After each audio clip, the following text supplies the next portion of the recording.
इस एग्जाम में negative marking है या नहीं है? अभी तक तो नहीं है। हालांकि सर जेआरएफ क्वालिफाई करने के बाद इसमें स्कॉलरशिप की राशि क्या है? धनराशि देखी जाए तो मोटा मोटी ये 31 लाख के करीब जाती है। दोनों के मार्क्स जुड़ते हैं या सीसेट की तरह क्वालिफाइंग नेचर का। सर इससे पहले आप यूपीएससी और बीपीएससी का तैयारी कर रहे थे, उसके साथ साथ आपने नेट जेआरएफ कैसे क्वालिफाई किया? नमस्कार दोस्तों, आज हमारे साथ हैं उज्जवल सर, जो कि नेट जेआरएफ टॉपर रहे हैं। सर ने 2023 में एग्जाम दिया था, दिसंबर 2023 में, और सर का रिजल्ट आया है जनवरी 2024 में। तो सर जेआरएफ टॉप किए हैं। आज हम आपको मिलवाने जा रहे हैं सर से। हेलो सर, आप कैसे हैं? और सबसे पहले हमारे व्यूअर की तरफ से ढेर सारी शुभकामनाएं। ढेर सारे आभार आपको और आपके व्यूअर्स को। मैं सही हूँ जी। सर ने प्रथम प्रयास में ही जेआरएफ टॉप किया है, तो आइए आज हम सर जेआरएफ कैसे टॉप किया जाए इसकी रणनीति हम सर से पूछते हैं। सर सबसे पहले आप अपने बारे में बताइए कि आप कहाँ से हैं और आपका एजुकेशनल बैकग्राउंड क्या रहा है? मैं बिहार के गोपालगंज जिला का रहने वाला हूँ और मेरी प्रारंभिक शिक्षा दीक्षा वहीं से हुई है। मैंने अपना स्नातक जयप्रकाश नारायण विश्वविद्यालय छपरा से उत्तीर्ण किया। तत्पश्चात मैंने स्नातक डीडीयू गोरखपुर दीनदयाल उपाध्याय गोरखपुर यूनिवर्सिटी से पास किया और अपने पहले ही प्रयास में दिसंबर 2023 में जेआरएफ नेट और जेआरएफ दोनों उत्तीर्ण किया है। सर आप नेट जेआरएफ के बारे में थोड़ा बता दीजिए कि कौन कौन इसके लिए एलिजिबल है और इसकी उम्र सीमा क्या है, कितने उम्र तक ये फॉर्म को भर सकते हैं लोग? ठीक, देखिए नेट और जेआरएफ का एक ही एग्जाम होता है। जो नेट होता है उसको राष्ट्रीय पात्रता परीक्षा कहते हैं हम, एलिजिबिलिटी टेस्ट एक प्रकार का, जिससे आप असिस्टेंट प्रोफेसर बनने के पात्र हो जाते हैं और पीएचडी में एडमिशन के लिए आप पात्र हो जाते हैं। इसी में कुछ लोग जो है टॉप 1% या थोड़ा और ज़्यादा होते होंगे, उनको जेआरएफ मिलता है। यानी कि जब वो पीएचडी में एनरोल हो जाते हैं तो सरकार की तरफ से उन्हें प्रति माह स्टाइपेंड दिया जाता है ताकि वो अपने पीएचडी और रिसर्च को जारी रख सकें। जी। इसके लिए आपको अगर कोई भी व्यक्ति जो पोस्ट ग्रेजुएशन कर रहा है वो फॉर्म अप्लाई कर सकता है। इसके लिए कोई अटेम्प्ट सीमा नहीं है। उम्र सीमा जेआरएफ के लिए है, बाकी अटेम्प्ट की सीमा नहीं है। नेट की परीक्षा आप किसी भी उम्र में दे सकते हैं, जेआरएफ के लिए उम्र सीमा है। सर इसमें एक और भी इम्पोर्टेंट क्वेश्चन है कि सर इस एग्जाम में नेगेटिव मार्किंग है या नहीं है? इस एग्जाम का जो पैटर्न है उसमें नेगेटिव मार्किंग अभी तक तो नहीं है। हालांकि जो हालिया सुधार होने वाले हैं उसमें कयास लगाए जा रहे हैं कि आगे से नेगेटिव हो सकता है, अभी तक नहीं है। सर आपने किस सब्जेक्ट से जेआरएफ टॉप किया है? मेरा जो विषय था जी, वो इतिहास विषय था और मेरा ग्रेजुएशन का, स्नातक का और यूपीएससी में हिस्ट्री ऑप्शनल, बीपीएससी में जो हिस्ट्री ऑप्शनल है, तो इतिहास से ही मैंने इस पेपर को दिया था। सर इससे पहले आप यूपीएससी और बीपीएससी का तैयारी कर रहे थे, उसके साथ साथ आपने नेट जेआरएफ कैसे क्वालिफाई किया, इसके बारे में बताइए। देखिए, जब किसी का वैकल्पिक विषय कोई सब्जेक्ट होता है यूपीएससी में तो काफ़ी सारी किताबें हम वहाँ पढ़ लेते हैं। जी। या फिर स्टेट पीसीएस में भी अगर आपका कोई वैकल्पिक विषय है तो ढेर सारी किताबें आपको पढ़नी पड़ती हैं, तो उससे नेट जेआरएफ की बहुत हद तक तैयारी हो जाती है। जी। थोड़ा सा क्या है कि नेट जेआरएफ का जो पैटर्न है वो वैकल्पिक ऑब्जेक्टिव नेचर का है। जी। तो और फैक्चुअल डाटा ज़्यादा पूछे जाते हैं क्रमवार तरीके से, तो उस पर फोकस करना होता है। किताबें मोटा मोटी वही हैं, तो उसी तैयारी के माध्यम से मैंने इस एग्ज़ाम को दिया था और मैंने बहुत अलग से तैयारी इसके लिए नहीं किया था। सर हमारे व्यूअर ये जानना चाहते हैं कि एग्जाम का पैटर्न क्या है और ये कितने चरणों में पूरी हो जाती है एग्जाम की प्रक्रिया? ठीक है, एग्ज़ाम का जो पैटर्न है, एग्ज़ाम का एक ही पेपर होता है। जी। और वनडे पेपर है, एक दिन का पेपर है। 2 पेपर होते हैं, 3 घंटे का विषय होता है, 3 घंटे का पेपर होता है और सवाल जो होते हैं 150 होते हैं, जिसमें से 2 पेपर हैं। एक है पेपर 1 जो सबके लिए कॉमन होता है और एक होता है आपका विषय। जी। तो आपके विषय से 100 सवाल पूछे जाते हैं और पेपर 1 से जो है 50 सवाल पूछे जाते हैं।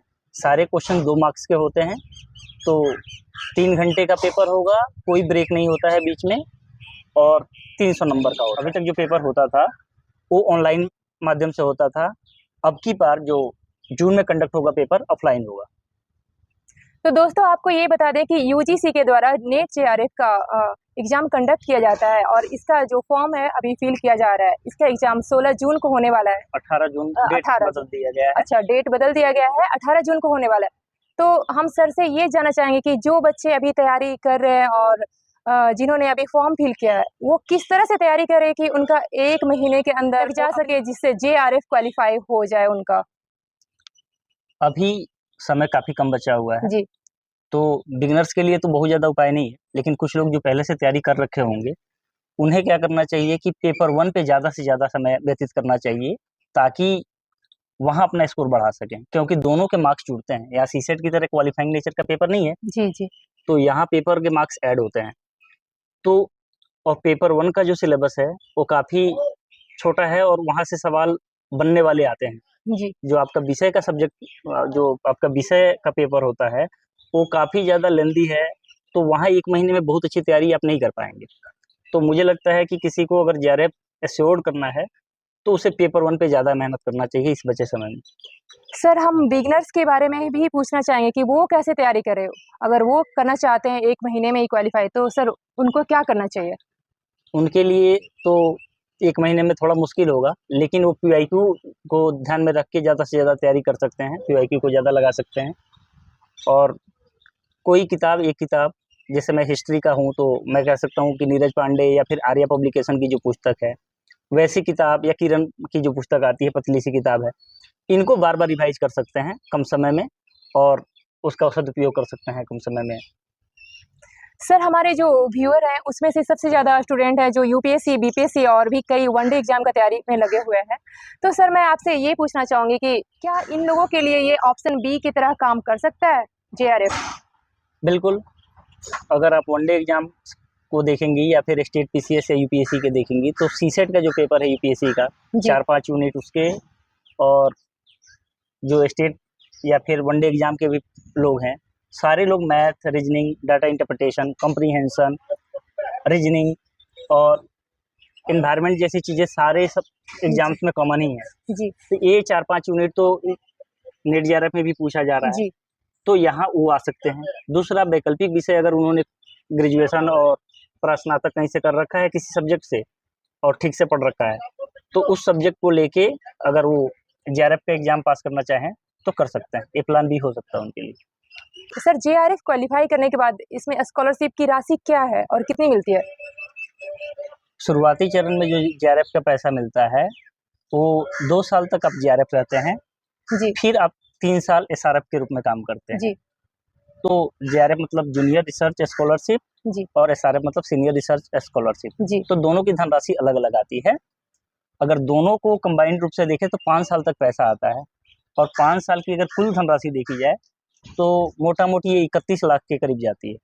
30 लाख जी, से जी, 31 लाख रुपए तक जाती है। जी, इसमें जेआरएफ के रूप में क्या होता है कि जब आप जेआरएफ रहते हैं 2 साल, तो 37,000 रुपए प्रति माह आपको स्टाइपेंड के रूप में आता है। जी, 9 से 10,000 रुपए एचआरए के रूप में आता है और 20,000 रुपए साल खत्म होने के बाद कंटिजेंसी। जी, और जब आप एसआरएफ हो जाते हैं, तो ये धनराशि बढ़ जाती है रिस्पेक्टिवली और फिर जो प्रति माह जो पैसा आता है एसआरएफ के रूप में, वो जी, 42,000 और उसका 27%, 18% और 9% के हिसाब से एचआरए आता है और कंटीजेंसी फंड भी 20,000 के करीब आता है। तो कुल मिला के जो धनराशि देखी जाए, वो 31 लाख के आसपास आती है। जी, किसी ने तैयारी अगर सही से कर रखा है किसी वैकल्पिक विषय का, जी, तो सिर्फ उसके फैक्चुअल डाटा पे ध्यान देके ही इस एग्जाम को क्लियर किया जा सकता है। और मुझे लगता है कि कोई भी बच्चा जिसने परा स्नातक सही से किया हो और ऑप्शनल के रूप में किसी स्टेट पीसीएस में या आईएएस में उस सब्जेक्ट का चयन किया हो, तो 1 से 2 माह में ही उसकी सब्जेक्ट तैयार हो जाएगी। और जो पेपर 1 है, अगर उसके लिए 1 माह ले लिया जाए, तो मुझे लग रहा है 2 माह की तैयारी ठीक है, हो सकता है 2 माह में तैयारी। सर मेरा क्वेश्चन ये है कि जेआरएफ क्वालिफाई कर लेते हैं, उसके बाद यूपीएससी और बीपीएससी या फिर कई सारे जो स्टेट पीसीएस हैं, क्या हमें उसकी तैयारी करने के लिए टाइम मिलेगा जेआरएफ क्वालिफाई करने के बाद? बहुत सारे लोग करते हैं, जेआरएफ करने के बाद उन्हें रिसर्च करना होता है, जी, तो वो अपने सब्जेक्ट में ही रिसर्च कर रहे होते हैं जी, और टाइम आपको बहुत ज़्यादा मिलता है रिसर्च करने के लिए। अगर आप फुल टाइम रिसर्चर हैं, तो भी मिनिमम टाइम जो मिलता है, वो होता है कि 3 साल में रिसर्च होता है और मैक्सिमम जो टाइम मिलता है 5 से 6 साल तक मिलता है। कुछ लोग एक्सटेंड करवाते हैं, उसको भी 7 साल, 8 साल करवा देते जी, हैं। तो अगर एक टॉपिक पे आपको रिसर्च करना है और 5 साल का टाइम मिल रहा है आपको, जी, तो साथ साथ में तैयारी हो सकती है, जी जी। क्योंकि 5 साल का टाइम सफाई से है रिसर्च करने के लिए। इस बीच में आप दूसरी एग्जाम की तैयारी कर रहे हैं तो कर सकते हैं। सर से हम जानना चाहेंगे कि सर ने कौन सा बुक लिस्ट फॉलो, किस बुक को कितना टाइम दिया था सर ने? देखिए, जो पेपर 1 है जी उसके लिए पियर्सन पब्लिकेशन की एक बुक आती है केवीएस मदान की, जी मैंने उसी किताब को फॉलो किया था। और यूट्यूब से तलवीर सिंह है, वो तलवीर जी सर जी, की कॉमर्स अचीवर शायद उनके चैनल का नाम चैनल है। का नाम है, जी उसको मैंने फॉलो किया था। और एक मैम है 9 क्लासेस करके उनका शायद चैनल है, उन दोनों चैनल से मैंने जी वीडियोज जी देख रखी थी। किताब के रूप में मैंने सिर्फ एक किताब केवीएस मदान की पुस्तक फॉलो की थी। जी हिस्ट्री के लिए क्या है कि मैंने पहले से ही सिविल सेवा की तैयारी कर रखी है जी और इत्तेफाकन 20 से ज़्यादा पुस्तकों का अध्ययन मैंने पहले से कर रखा था। तो इस एग्ज़ाम के लिए मुझे हिस्ट्री के लिए अलग से पढ़ने की ज़रूरत नहीं थी। मैंने सिर्फ क्या किया कि लास्ट टाइम में फैक्चुअल डाटा ही देखा था, जो रिवीजन करने लायक थे, जी तो उन्हें देखा था और उनसे मेरा काम हो गया था। मैंने काफ़ी अच्छा स्कोर हिस्ट्री में किया था। और अगर किसी को कम समय में करना है तो मैं बुक लिस्ट बता सकता हूँ। जी बुक लिस्ट कम समय में करना है तो आप, जैसे कि प्राचीन भारत के लिए आप केसी श्रीवास्तव या फिर पप्पू सिंह प्रजापत की पुस्तक है, इन दोनों में से किसी एक के साथ जा सकते हैं। जो मध्यकालीन भारत है जी उसके लिए आप एलपी शर्मा की पुस्तक है, अच्छी किताब है, इंटरेस्टिंग किताब है और कम में सल्तनत और मुगल दोनों को वो किताब कवर कर लेती है, उसके साथ जा सकते हैं। जो आधुनिक भारत का इतिहास है उसके लिए आपको परीक्षावाणी की पुस्तक अच्छी किताब हो सकती है। आप थोड़े ज़्यादा पढ़ने के शौकीन हो सकते हैं तो आप अरविंद भास्कर के साथ जाएं। अरविंद भास्कर की पुस्तक वाकई ही अच्छी किताब है। समस्या सिर्फ ये है कि थोड़ी सी 2 वॉल्यूम में किताब है तो लेंदी है। अब आप देख लें कि आप किस किताब के साथ जाना चाहेंगे। दोस्तों, पहले मैं ये बता देना चाहती हूँ, ये कोई प्रमोशनल वीडियो नहीं है। सर ने जो जेन्युइन तैयारी की है सर उसके बारे में ही बता रहे हैं। तो हाँ। दोस्तों, अब हम सर से एग्जाम के पैटर्न के बारे में जानना चाहेंगे कि पेपर 1 और पेपर 2 में क्या उसका पैटर्न है और क्या क्या पूछा जाता है, कहाँ से किस पोर्शन से कितने सवाल पूछे जाते हैं, इसके बारे में हम सर से जानकारी लेंगे। सर इसके बारे में बताइए। जो पेपर 1 है जी उससे 50 सवाल पूछे जाते हैं, 2 मार्क्स के प्रत्येक सवाल होते हैं, तो 100 नंबर के सवाल होते हैं। और जो आपका विषय है उससे 100 क्वेश्चन पूछे जाते हैं 200 नंबर के, यानी कुल 300 मार्क्स के सवाल आते हैं। जी और 3 घंटे का भी टफ समय मिलता है हमें। दोनों का पेपर एक ही साथ होता है, रिजल्ट भी दोनों को जोड़ के ही बनता है।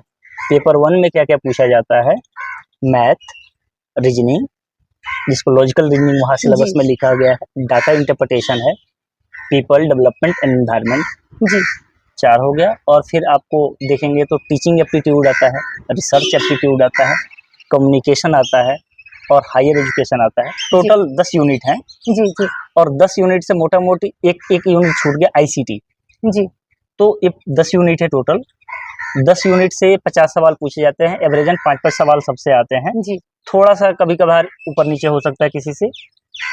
तो यहाँ से 10 सवाल है और जो हिस्ट्री का सिलेबस है या फिर किसी अन्य सब्जेक्ट का सिलेबस है वो भी 10 यूनिट में बटा हुआ है। जी तो हिस्ट्री के जो क्या है कि 3 यूनिट है प्राचीन भारत से, 3 यूनिट है जी मध्यकालीन भारत से और 3 यूनिट है आधुनिक भारत से।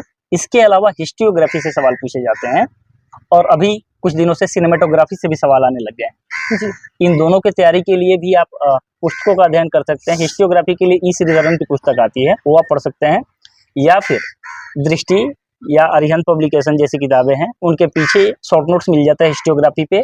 इग्नू के नोट्स भी आप फॉलो कर सकते हैं हिस्ट्रियोग्राफी के लिए। सिनेमेटोग्राफी नया ऐड हुआ है, इसके लिए आप पीवाईक्यू और जनरल अवेयरनेस कहीं गूगल वगैरह से पढ़ सकते हैं, किताबें अभी अवेलेबल इस पे नहीं है। सर से मैं ये जानना चाहूंगी कि बहुत सारे बच्चे हैं जो वन डे एग्जाम का तैयारी कर रहे हैं और उसके साथ साथ ही मास्टर्स भी कर लेते हैं, तो क्या वे बच्चे किस तरह से तैयारी करें कि उनका नेट जेआरएफ क्वालिफाई हो जाए?